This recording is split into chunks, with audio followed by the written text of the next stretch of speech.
and welcome to our latest episode of West Coast XC.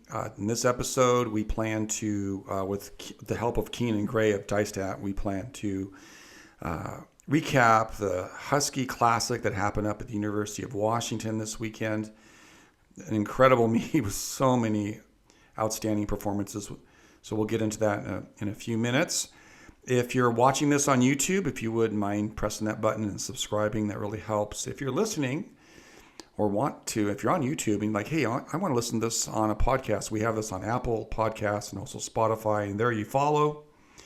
That'd be wonderful. It was a 2-day meet, the Husky Classic. I was there. I didn't make it on time for the DMR, which was a very exciting race. We actually watched on our phone in the parking lot in Olympia, Washington on our way up. We had a lot of snow in Portland, and it was still really snowy in the morning, and we just couldn't make it out of our neighborhood to make it on time for the DMR. But we did make it on time for all the other races, the 3,000, 5,000, and then we were there on Saturday. I'm telling you this because you can, if you were at the meet or if you're interested, you can download photos from all those races on our website, westcoastxe.com. Also, if you just go on Instagram, in our bio, it has a list of all the different races. There were a lot of photos. My wife went with me too, and she was the second camera. And if you ran the meet and want to, you have lots of choices. We try our best to, sometimes athletes are in the inside lane and the inside of the first lane. I can't get a photo of them, but my wife might get them on the other side of the track. And so hopefully we were successful in doing that. So we have lots of photos because we have 2 cameras on the track. And so enjoy those. We want to right now head over to Keenan over at DyeStat and hear more about the Husky Classic. We're happy to have Keenan Gray of DyeStat here to talk about the Husky Classic. We were both at the meet. It was super exciting. And I was kind of looking through. Probably one of the best meets that I've been at the Dempsey indoor facility ever. Like it was incredible. It was incredible because you not only have athletes trying to make it to NCAAs, but you have high school athletes making some incredible times, also all-time great times. It was amazing. So you had, and also we'll talk about this too as we get going. It's the breaking 4 minutes, and it could happen in heat 7 or heat 8. And people are doing it for the first time. It was really fun to be there. And we're getting close to the end of indoor season. There's just a couple more weekends left for the athletes to make the qualifying mark. And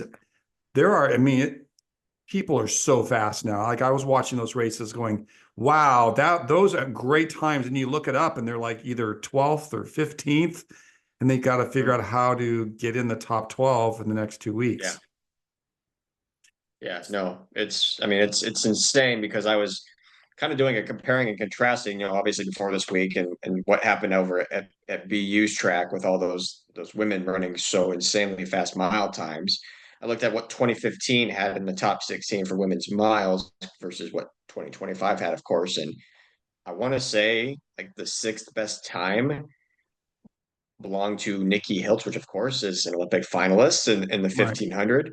And they ran 4:37, which ranked 6th or 7th in the NCAA in 2015. In order to even be in the top 16 this year, you have to run 4:28.77 or faster to make that championship field.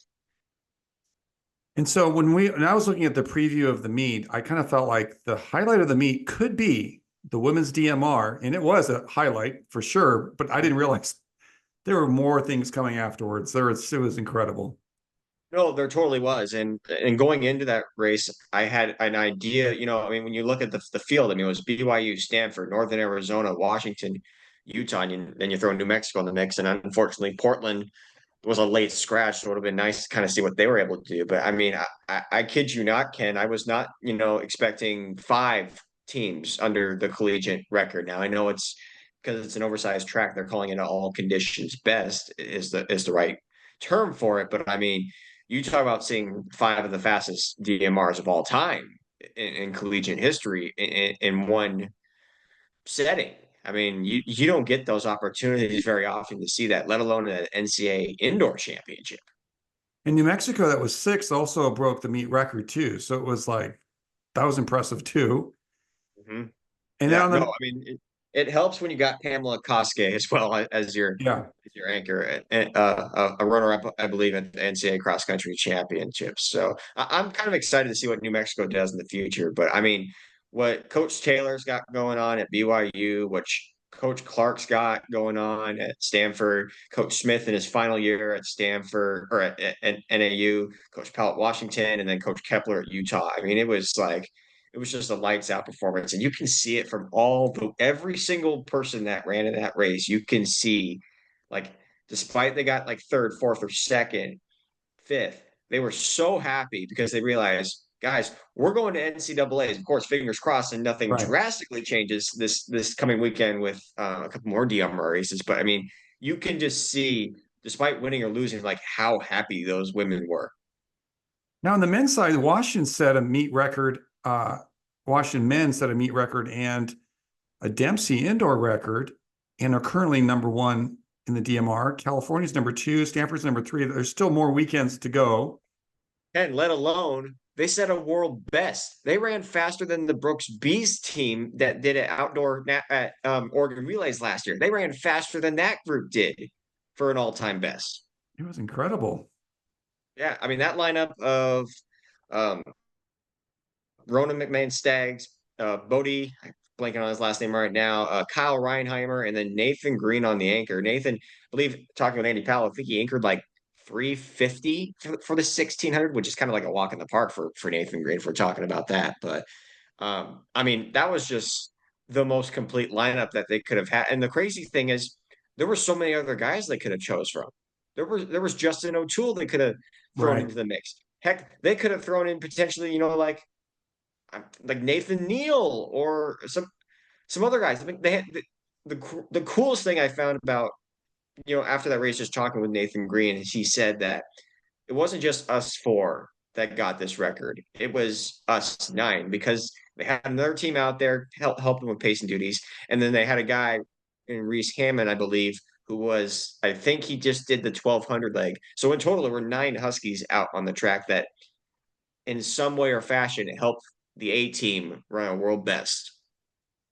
So then after that was over, a couple of hours later, the 3000 was up, and the women's 3000 was not the invite 3000. That was until Saturday, but still, the first 3 finishers. That's Haley Burns, Ava Mitchell, Nikita Moore, all from Northern Arizona. 901, 901, 902. It shows their depth, and in the 3000. But then we also want to make a notice of a few high school athletes: Victoria Rodriguez, Cassie Armstrong, Emily Wisniewski, all ran really high quality times. We're talking what we're in February. Yeah, no, for sure. And Victoria and Cassie are very familiar with each other. They run in the same conference in the state of Washington for high school. So I'm excited to see what they are able to do, as 3A competitors. And down the road, we'll see them at Mount Tahoma High School for those state championships. But I was really impressed with Cassidy. She's taken off, especially what we saw this last fall. I mean, just the jump that she made from um, just in 2024 to or 2023 to this year, it has truly been amazing. I don't know, I don't know what she's been doing as far as workouts, or what her coach has been helping her out with, but I mean, it's truly amazing. And I think she told me it was like a 40-second PR or something like that Hmm. she ran in that 3K. So that, I mean, again, you're PRing by that much. Your fitness is through the roof. You are training better. You're running Right. better. So I'm curious, is she someone that could, maybe potentially break 10 in the 32 or 2 mile this outdoor season? Who knows? I mean, that only time will tell. And um, yeah, Emily Wisniewski, a solid opener for her. I know cross country is a little bit more her thing, but I'm kind of excited to see how she caps off her very, very impressive high school career in the state of Oregon. So many state championships she's won. Yes. And then we had the men's 3000, super exciting. You had Hoptum Samuel of New Mexico and Nico Young battling it out. Actually, there was about 5 or 6 athletes making the turn to the finish.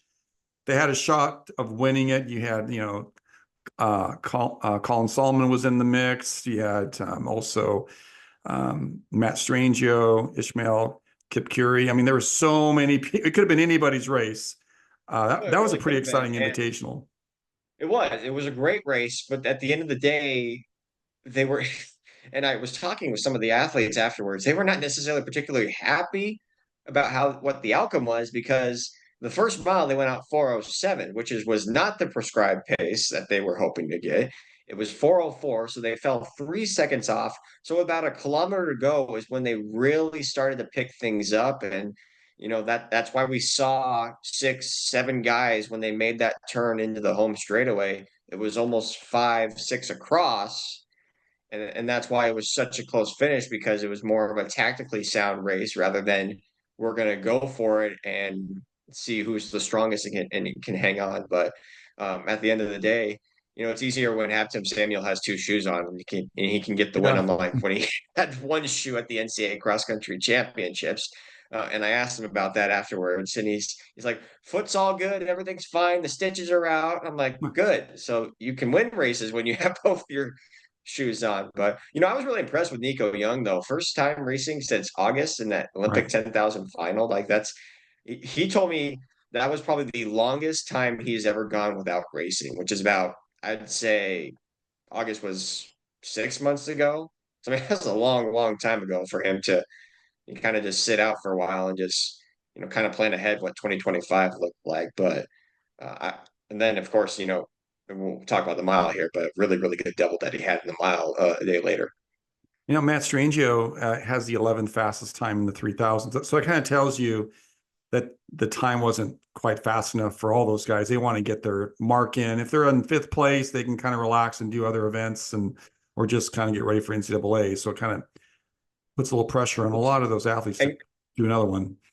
and kind of to that point, Ken, I mean, you're sitting at 11th, and as I said, the top 16 make the NCAA championships. 11th, you're kind of like, all right, I'm feeling okay, but I don't know if I'm feeling comfortable quite yet, especially knowing that you got one more, actually, not even that, you got 2 more weeks left of championship type races, of course, indoor conference meets. And then luckily enough, Strangio is running in Spokane this weekend at the MPSF indoor championship. So that's an opportunity to kind of lower that time down if he chooses to do so. But I mean, if you're sitting in that, 10 to 16 range, you're a little nervous, because especially now in this day and age, how quickly everything changes with with those times, especially in the mile race.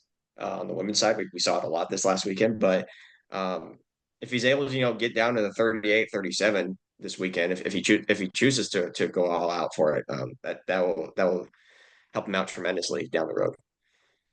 We're going to fall AI on this one. I Googled what is the qualifying mark for indoors, and it said it was 12th, and it's 16th, the outdoor qualifier. I thought it was 16 too. I interviewed Doug Binder last week and saying, hey, 16 athletes make it. It is 16. It is 16 for indoor, and it's 12 from each region for outdoors. So that's 24 total for the outdoor scene. So you'll take 12 from the West region, then 12 from the East region, then of course 24 all meet in Eugene at Hayward. Okay, so I'm going to blame AI on that one. Okay. That's good. AI's fault. Finally failed us for the first time. But you know what? The good thing is that because I was looking at some of these athletes, they're 17th and 18th on the list, and there's still a couple more weeks to go. But you also have athletes that decide, I'm not going to double at the NCAA, so I'm going to drop this race.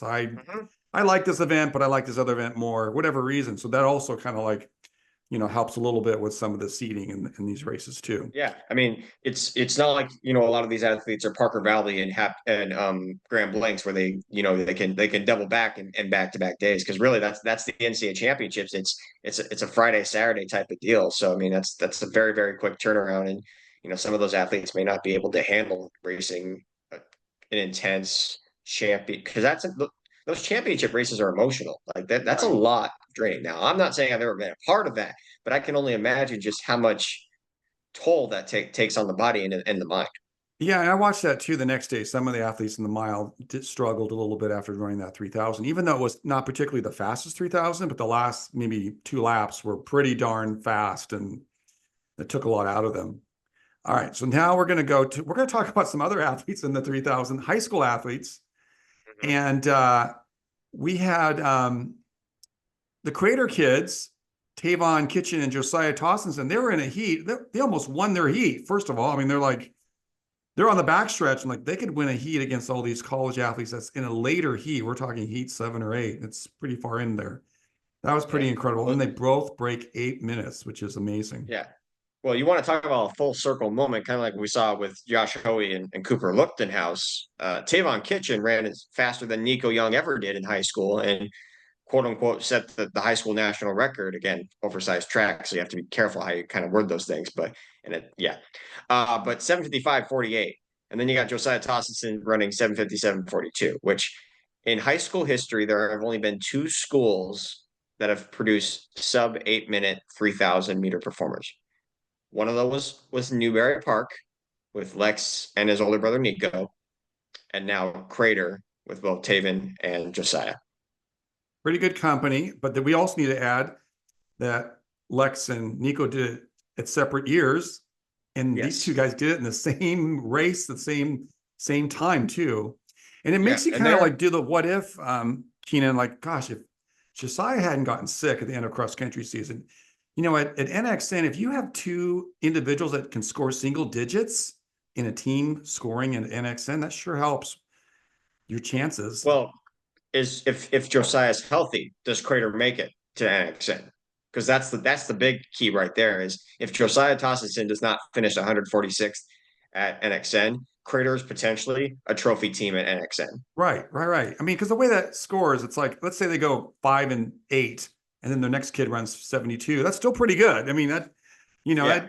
it's only 3 kids you have to score. And so it's a shame that happened to poor Josiah. It looks like though he's recovered nicely. Malachi Schoner of Sheldon also ran with the big boys. 8:26 is that's a really good time for a high school kid. And unfortunately is overshadowed by those two Yeah. boys I mean, at the end of the day. But that's as you said, no, really, I mean, that's a respectable time. That's a time that's floating around, sub 9:10 for a true 2 mile, which, right in February. in this day and age of high school running, like that's the goal now, is to break 9 minutes, try to get as many guys under 9 minutes as possible for whether it's a 32 or a 2 mile. And in the women's 5,000, you had Jenna Hutchins and Sophia Dudek of Stanford having this battle with with the other runners being a little bit farther behind. And Jenna comes through. She has the 19th time. That's a hard thing. Like, how do you do another 5,000 in the next couple of weeks? Yeah, but to your point, Ken, like, I mean, some people may be dropping out of those.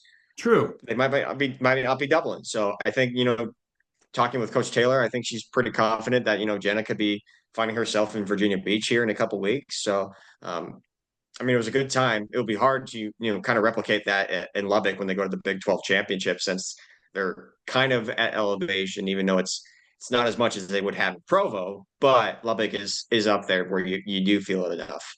Yeah, I was looking at the top times, and I was noticing that people that ran at Texas Tech have these little asterisks next to it. And I go, really? That's elevation. Interesting. I didn't know that. And you're right. The 3 and 5 double is really difficult. So you might see some people drop the 5, and she might sneak in there. In the men's 5,000, you had some pretty good times there. You had Evans. How do you say his last name? Do you know? Evans Karuri from Washington State. Yeah, and he set the meet record, and he's currently 10th in NCAA. And then you have Thomas Boyden and Shadrick Kiptoo that are also lurking at 17 and 19. Again, could benefit from the people not doubling. Yeah, no, for sure. I mean, Evans Karuri, oddly enough, this was Washington State's longest school record that had not been broken in 49 years. And no, it was not set by like Henry Rono and gosh, I'm not going to say Bernard Lagat because he's not that old, but it was one of the oldest school records that Washington State had, and he broke it by nearly 17 seconds. So very, very talented freshman. Is in a good spot right now. I don't, I know BU's got an elite 5,000 here this coming weekend, but I don't, I don't see somebody, breaking that type of time and then just bumping him out of there. So I think Karui's in a pretty good position to make NCAAs. And then you had some high school athletes make some noise there too, with Aiden LaRue and Zephyr Corsell. Aiden LaRue from Cheyenne Mountain in Colorado, and Zephyr Corsell from Franklin. Yeah, those are really good times. I was having a conversation with Doug Bender the other day about Zephyr Corsell from Franklin, and that was like the first thing that really caught his eye. I was like, whoa, Zaffer just ran 14:22 for a 5K. It's interesting because you watch some of these kids when they first enter high school, and you kind of get a sense of what they're about as athletes, and you're like, yeah, maybe this guy will accomplish this by the time he's when he's a senior. But then you have kids, that kind of just like, it's kind of a wide opening experience, eye opening experience when you're like, oh wow, you took a bigger leap than I thought you were going to. And I Hmm. think for Zaffer, that was a moment right there. He ran 14:22:68, and then Aiden LaRue, uh, I believe was a NXN finalist. Yep. I think yep, was a solid guy in the state of Colorado. I mean, 14:15, and we're in February. I would not be surprised if he broke 14 during outdoor season on a normal track. Right. So then we go home for a bit, come back on Saturday, more exciting races. The women's mile, we had Maggie Congdon of NAU run a really close race with Anna Camp of Adidas, and Maggie puts herself at 11th in the NCAA, and she made it to the USA Olympic trials, US Mhm. Olympic trials last year, made it to the finals. So that's not Yeah. a big surprise. So she got herself a No, honestly, Ken, like her story was so cool last year. Just having a chat with her, whether it was at NCAAs or the Olympic trials. So she qualifies for her first ever NCAA outdoor championships, both in the 4x4 and in the 1500. Of course, makes her first NCAA final and becomes an All-American all along the way. Then she goes to her first Olympic trials ever and makes the Olympic final or the Olympic trials final.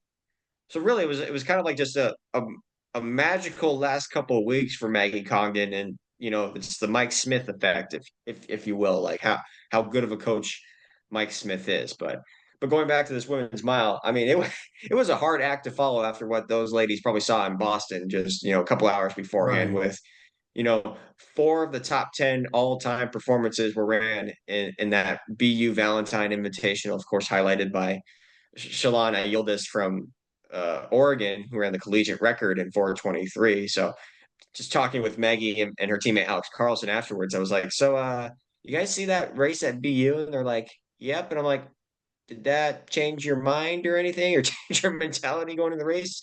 They're like, yeah, we felt like we needed to go out there and hammer it. I'm like, yep, that was probably the right approach. And you mentioned Alex Carlson. She ran 4:29:14, but she has a slightly better time that she's run at her home track, I think, in elevation. Mm, So she's in the hunt to go to NCAAs. And then Amy Bunnage of Stanford runs 4:29:09. That puts her 18th. So she has yeah. an opportunity to, that's something you could do a mile again. You could do that next weekend or the But but weekend she's after. but she's a 3K, That's 5K true. runner. I think Coach Clark put her in a position to kind of just test her foot speed and That's see true. what her closing kick could be. But I was impressed with her ability to bounce back from a really tough DMR finish the day before Right. because she had about a 40-meter lead on the rest of the field, and then got basically hunted down by Riley Chamberlain in on that last lap. And when you've had a lead for that long for the entire leg and you're coming up onto the last 300 meters and you lose it within, I don't know, 200 meters to go, that doesn't do well for you mentally. So I was impressed that she was able to bounce back from that and run 4:29:09, which funny enough is a Stanford record too. So all sorts of records set Oh this yeah, week. all kinds of records broken. Yeah, it's wonderful. It's pretty fun. I follow a lot of colleges' Instagram accounts, and then I'm like seeing that night that all these different athletes broke their school records. It was pretty darn cool. We had a couple of high school girls running the mile too. Chloe Heiler of Lake Ridge runs 4:44:70, and Alexa Matora of Lake Washington runs 4:51:60. That's pretty darn good. That's way under 5 minutes. That's like in the old days, Keenan, breaking 5 minutes for a high school girl in the mile was like the greatest thing you can do, and they're way under 5 minutes. So that's pretty good. Yeah, I'm talking with Chloe. She said she was coming off some sickness. I feel like a lot of people were having to deal with some sickness, the last couple of weeks or the start of this year. But she's been consistent with around the 4:44 range, but she's really hoping, at the end of this indoor season, she can dip under 4:40 and head into the outdoor season with a little bit more momentum. But She'll be fine coming to this outdoor season, and even if she doesn't break 440. As far as Alexa Motoric though, who's someone that runs the 800, I mean, you're running 451 in February. I mean, that tells me that you can get down to the 445s by the end Yeah. of this outdoor season. And who knows, maybe for her in the 800, can she, I don't know, 206, 207 in that range. And then the men's mile, you had Nico Young. He, lost in the 3,000 the day before. I guess you could say he bounces back and wins the mile in a meet record of 3:59.8. Jude Thomas of Melbourne Track finishes second. They took one of my photos and reposted it and said on this photo that it's seventh all time in Australia. So I'm assuming it's indoor, which is awesome. Wouldn't have not known that. And then Aiden McCarthy was fifth. I want to mention him because that puts him 10th at the NCAAs at 3:52.83. And I've had talked to a lot of people saying, boy, if you don't run under 3:55, you're not making it to the Let NCAA alone if championships. you don't run under 353 or 354, Right. you're not gonna make the NCAA field. And for him going into that race, that was of all the guys that needed to run the best race of their life. That was the guy that needed to do it, because coming in, he ran I think a personal best of like 356, which at the time was their school record at Cal Poly. And he completely shatters that and puts himself in a really, really good position to head to Virginia Beach here in a couple weeks. So I think if any of those guys in that mile race, uh, and at least in that invitational section, that was like the kind of like the star of that race, or the breakout star, it was Aiden McCarthy. And then we need to mention the high school runners. Now, I coached for a long time. We would go to the Oregon relays. Our kids would run this killer 3,000, run really great times. We'd go to bed at the hotel, wake up the next day, try to run the 1,500. And it's so hard. It's a hard double. In Oregon, that's what you do. You run the 3,000 on Friday, and Saturday you run the 1,500. So you have to get used to it. But still, I just think that's super difficult. And Josiah Tossinson and Tavon Kitchen come back and run really respectable times. I'm sure they wanted to break 4 minutes, but that was a really tough 3,000. But then we really also need to talk about Owen Powell too. Well, we'll get to him, and especially being a Washingtonian myself, and how big of a deal that was for what Owen did. But to go back to Josiah and Taven, like that, and I talked with Taven's dad after the race. After they got done with those mile races, and I told him, I was like, I mean, that took guts to do what they did, less than 24 hours off of what they had accomplished the night before, especially, putting together two of the best performances ever in the high school ranks in the 3,000. And then you come back and you run 402, 405. And I had heard that, potentially how the 3,000 was going to go, that they were not going to double back. Knowing Loftus, that's not the case, because he likes to get those guys he likes to work those guys. You're talking about Justin Loftus, the coach of Yeah, Crater. yeah. I think, when an opportunity presents itself, just like if the guys feel good the next morning, he's like, hey, how you feeling? Yeah, we're good. All right, let's go run the mile. And they did, and it was really good. It was a valiant effort to try to go for sub 4. If they had gone sub 4, I don't know if it would have been one of the best 24 hours Yeah. ever in high school history. I do remember when Nathan Green, I want to say he ran, I think he ran 2 back-to-back days where he ran 4 flat when he was in high school. Or I think it was like Brooks PR, the Nike Outdoor Nationals Uh-huh. he went to. So, but I mean, I don't know another kid, let alone 2 of them, that can do what Josiah and Taven did in that span of time. And then I think maybe the next heat after Josiah, it was Owen Powell's turn. Mm-hmm. He was in a great heat. There were a lot of kids, a lot of athletes, Yes. sorry, that broke 4. And there were a lot of happy college athletes had broken it for the very first time, including Yeah. Owen Powell, who broke it by quite a bit. Yeah. So up until this year, have never been a high school kid in the state of Washington that broke 4. Now the overall record was set by a guy that I'm sure you're familiar with, Jerry Lindgren. Very, very, very long time ago. You have to go back to 1964 when he ran, I want to say it was 401.5. So Mm-hmm. that record lasted for a solid 61 years. Then a couple of weeks ago at New Balance Indoor Grand Prix, Owen Powell tried to make an attempt at breaking 4, came a little bit short, but still broke Jerry Lindgren's all-time state record. So Owen, going into this race this last weekend at Husky Classic, was the fastest high school kid ever to run a mile in Washington State history. Then he goes and does this. And not only does he break 4, he dismantles 4 minutes and just goes well underneath and runs 3:57. And not only, runs that time, but almost breaks the high school national record too. And almost beat an Olympic finalist in Hobbs Kessler when he was doing his time in the state of Michigan. So, I mean, as I said, like as someone who's from the state of Washington and has seen this kid run the last 4 years, remembered him as this young freshman at the Oregon Relays when I chatted with him, and just the squeaky voice and the long curly hair. Yeah. It was an awesome day. It was a day that was for him, all about him, and rightfully so. And he got to do it not only on his future home track, but like his teammates from Mercer Island were there, his coach was there, his parents got to witness that in person.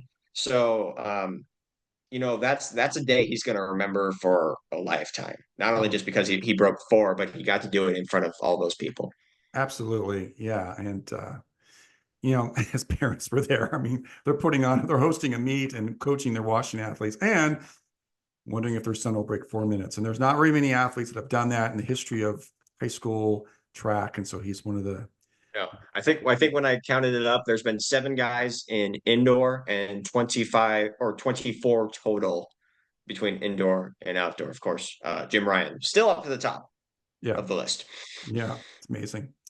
And then we go to the women's 800. Juliet Whitaker from Stanford, the Olympic finalist in the 800, runs the fastest time in the NCAA, breaks a meet record, 1:59.44. Laura Pellicaro, which I kind of think maybe the 800 is kind of her event, but she has a really fast mile time.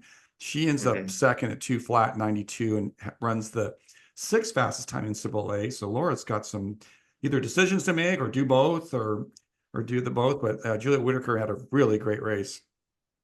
Here's what I will say just about that race. It was very competitive, although the introductions, it was so quiet when Paul Merka said, and wearing hip 7, the Olympic finalist in the 800, Juliet Whitaker. It was dead silent. We're talking about somebody that ran at the Olympics last year, and no one's like applauding or cheering or whatever. And I asked Juliet after that race, I was like, what'd you think of that? And she's like, it was weird. Like I mean, and that's not an ego thing by any means. It's just like, this is an Olympian we're talking about here. And I don't think really a lot of people, maybe they weren't paying attention or whatsoever, like really understood like the significance of that. But that's another side story, and I don't have to rant on about that. But still, ran a really good time, sub 2. Not only the fastest time in the NCAA, it's a meet record and also a Stanford record as well. So sets her up pretty well in a pretty good position to try to defend her title at the NCAA championships. But my goodness, Laura Pellicaro, though, she said that was like a 5-second lifetime best in indoor. Wow. I mean, she has just been on a tear this indoor season. Of course, you were there when she ran 4:25 for the full mile. And then, of course, 2 flat here for the 800. Like, I mean, it was she's on a different trajectory right now. Of course, both school records for Portland, but it would not shock me if she doubled at NCAA's. If she didn't, I would be bummed by that because I think she could be an All-American in both of those events. So we'll see what that decision she makes in the next couple of weeks. I know she's off to Italy this weekend because she's got the Italy Indoor Championships. So best of luck to her as she tries to punch her ticket to China for those World Indoors. Wow. Amazing. The men's 800, we've had like a Newbury Park weekend, but one of the young brothers broke, twins broke also 4 minutes in the mile, which is pretty incredible. He was pretty excited. I think, was it Lex? I should do my research on that one. But anyway, Colin Solomon of NAU and formerly of Newbury Park wins the 800, 1:46.40 and puts him 7th. Justin O'Toole's right there, 1:46.44 puts him 8th. Then farther down the list, you got Kyle Reinheimer is 9th from a previous meet, really close to his PR. And then Tyler Matthews is 13th at BYU at 1:46.62. really, I mean, there were like 5, 6 athletes coming right down the line. Yeah. The first one that really caught my eye in that race was Tyler Matthews. And then if you go back a couple weeks ago when he ran 147 at BU. This is a guy that, his freshman year at BYU had struggled. I don't know what was going on with him during his outdoor season in high school, but just did not run well, did not run close to what he wanted to. I think his like lifetime best in high school was like 147. Didn't even come close to that his senior year. Now you get into the Ed Eyestone program and things change. You're at altitude, you're running with better people around you. So and it's different training strategies. So I, I was really pleased to see that performance. He's the top freshman of all any freshman American, foreign Americans. Like he's the not foreign Americans. That's not a word.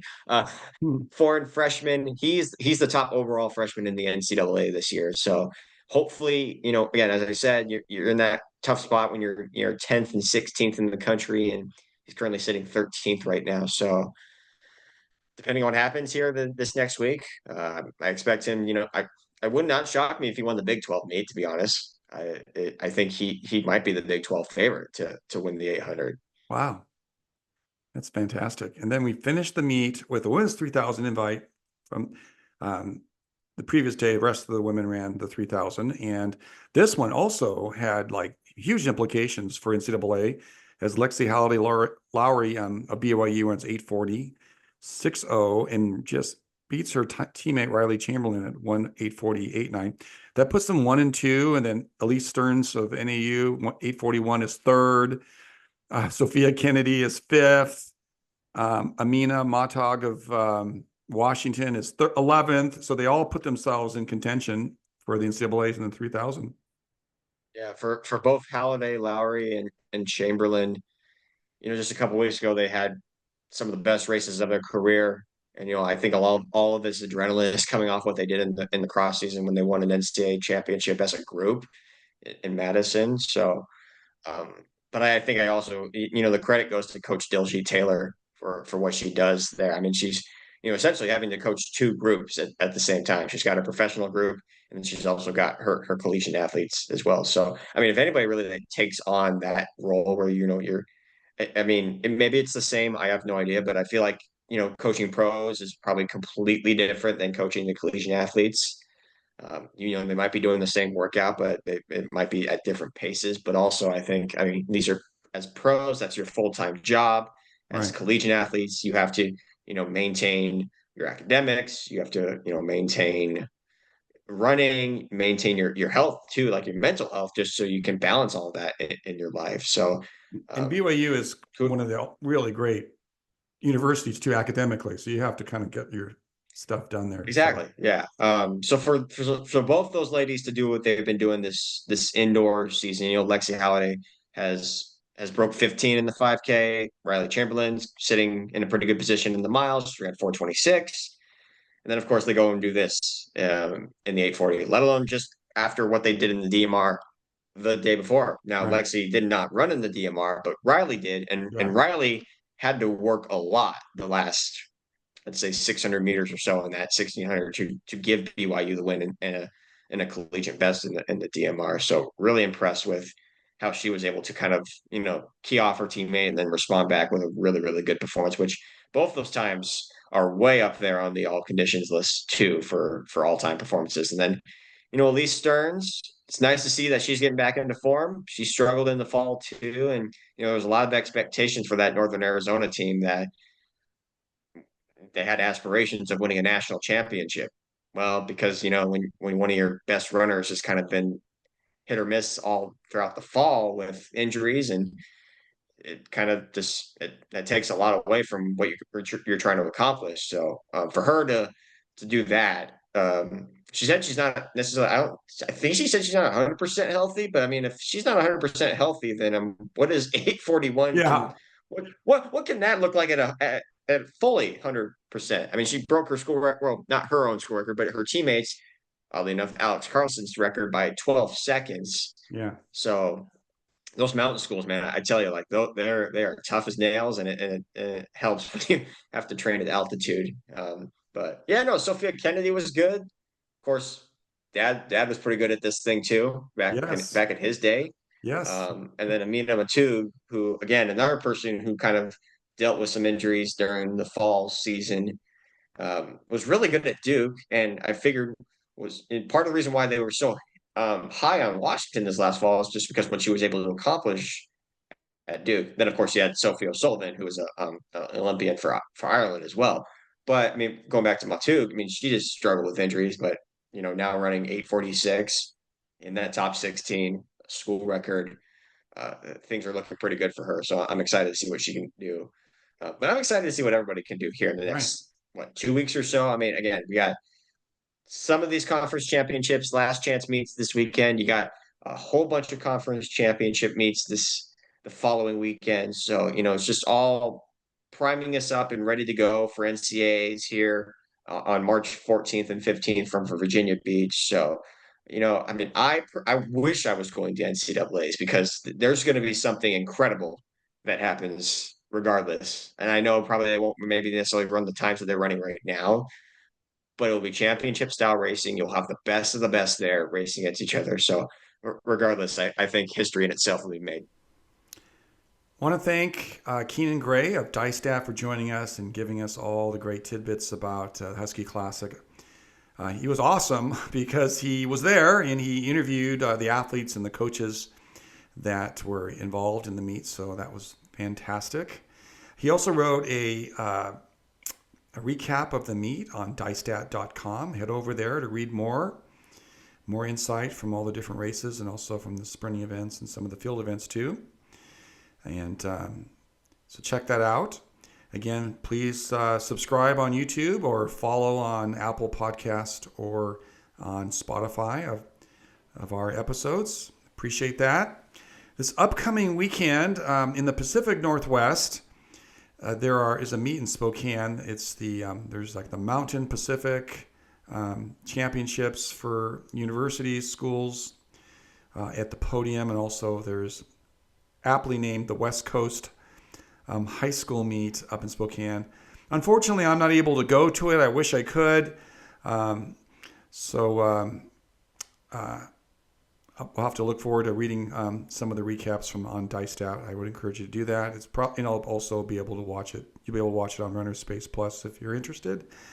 But sorry, I won't be able to make that this weekend. My next meet I'm going to go to is the following weekend. Is the Wildwood runners have a mile race with women running at Lincoln High School, and I'll be there to take pictures of that and look forward to that event, and we'll preview that next week on our next episode. Until then, have a great week, and remember, West Coast is the best coast.